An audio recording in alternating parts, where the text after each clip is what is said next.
A very good evening. Welcome to State of Business on our television. I'm Ashing Veerasinghe. Let's have a look at the headlines for today.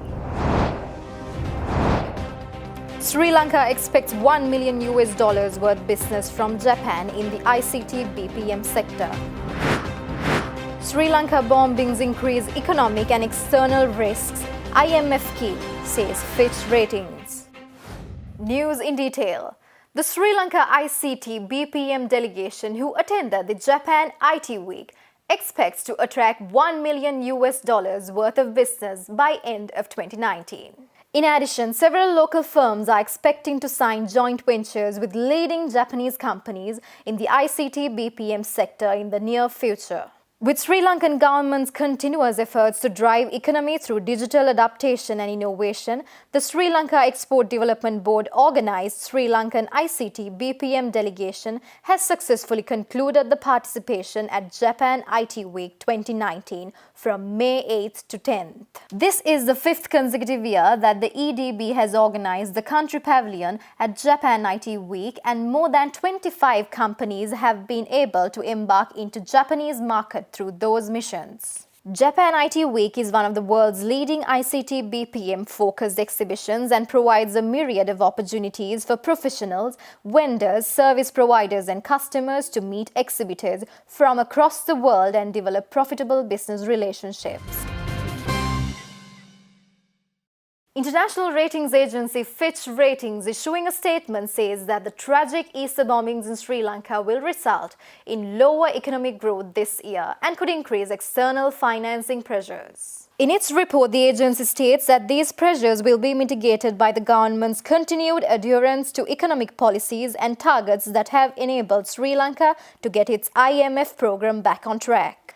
The report goes on to say that the full impact on tourist arrivals will depend on the Sri Lankan government's success in restoring security and effectiveness of the measures to support the sector, particularly once the peak season begins in November. The report by Fitch Ratings also states that the GDP growth in 2019 may be 1 to 1.5% lower than the 3.6% forecasted by the agency during its last review of Sri Lanka's sovereign ratings in December 2018. It further highlights that the challenges increase the importance of Sri Lanka's IMF program in catalyzing funding support and as a policy anchor. Ambassador Sudanta Ganegama Arachi presented his letters of credence recently to Kirsti Kaljulaid, President of the Republic of Estonia, as the Ambassador Extraordinary and Plenipotentiary of Sri Lanka to the Republic of Estonia with the residence in Stockholm.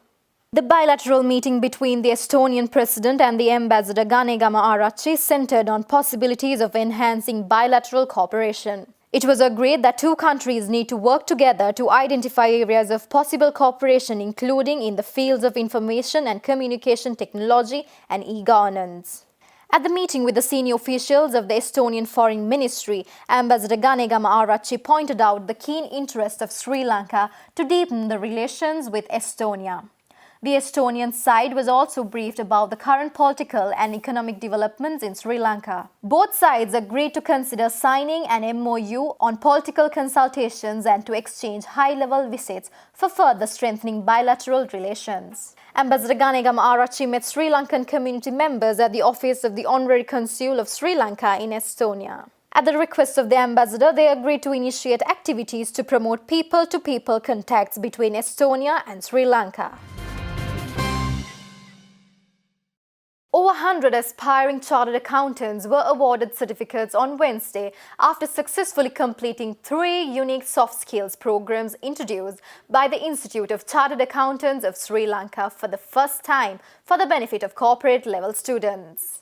Certificates were awarded to students who completed the Speechcraft program, Financial Report Writing Workshop Series and Residential Program on Entrepreneurial and Business Acumen Skills at the awards ceremony, which was held under the patronage of Lasantha Wickramasinghe, past President of CA Sri Lanka, and H.A. Karunaratne, Deputy Governor of the Central Bank of Sri Lanka.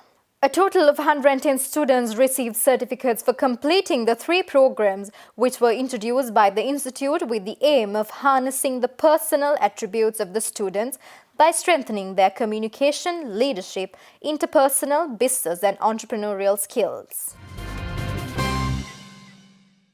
Stay tuned for more news after this short break.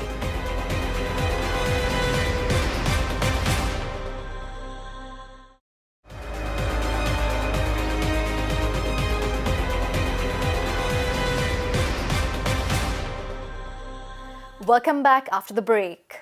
Speaking exclusively to Art Television, Secretary General and CEO of National Chamber of Exporters of Sri Lanka, Shiham Marika, stated that there are still a number of industries that are not functioning at 100% following the aftermath of Easter Sunday attacks. There are certain industries that are not functioning fully because their factories are not fully functional. People are not coming to work due to security reasons. However, as a chamber, that we work very closely with the exporters. We have joined with other stakeholders and we have gone to the political leadership as well and discussed our concerns. And at this moment, I think what exporters need is a program to create confidence within their buyers, because this news went internationally and there was travel bans, people afraid to come to the country. I know that many of our apparel sector exporters have told me that most of their buyers, they had cancelled their travel plans to Sri Lanka. So I think creating the confidence among the buyers should be a very important task, and we are working very closely with the stakeholders to put together a program. Speaking further, Shiham Marika elaborated on the importance of exporters to country's economy and the need to assist exporters at present. We also have been seeing a lot of support given to the tourism industry. Similarly, I think exporters also play a vital role in the Sri Lankan economy, and we need to work with the exporters, assist them at this particular time, make sure that all these things that has happened will not have long-term negative impacts. So we are working very closely with the relevant stakeholders and the ministries on coming out with certain incentive packages to support the exporters, especially the SMEs, and we are positive that this will come through. Shiham Marika also stressed upon the importance of restoring the brand name of Sri Lanka. Also, I feel that the Sri Lanka brand name has had some sort of damage due to these incidents, and I think we need to work on that as well. And the Sri Lankan missions, the Sri Lankan embassies overseas can play a very important role here. And I'm sure that through the Foreign Ministry, there will be a lot of initiatives in dealing with this matter, because even though we are, talking about exporters, I think we need to look as a whole how the country has been affected, and I think the exporters, the importers, everybody in trade and the people, we should come together with one aim, that is to build the Sri Lankan brand name. And I think that if the Sri Lankan brand name is maintained at a very high level, that will have benefits to all other sectors and industries as well. Secretary General and CEO of National Chamber of Exporters of Sri Lanka, Shiham Marika, also spoke of steps taken by the NCE to prevent messages promoting hatred and extremism from spreading. The council members of the chamber met recently, and it was emphasized that the CEOs of our member companies also have to play a very important role in discussing or talking to their staff, because we have seen in various social medias how extremism and racism is being displayed, and some of these posts that we are seeing are coming from very senior executive level staff members in reputed companies. So we have taken an initiative that we will approach all our members and request the CEOs of these companies to have a chat with their staff and to tell them how important it is to work towards unity, coexistence, and also to work in support with the security that is going on. That's all the news for today. See you tomorrow at the same time. Until then, take care. Good night.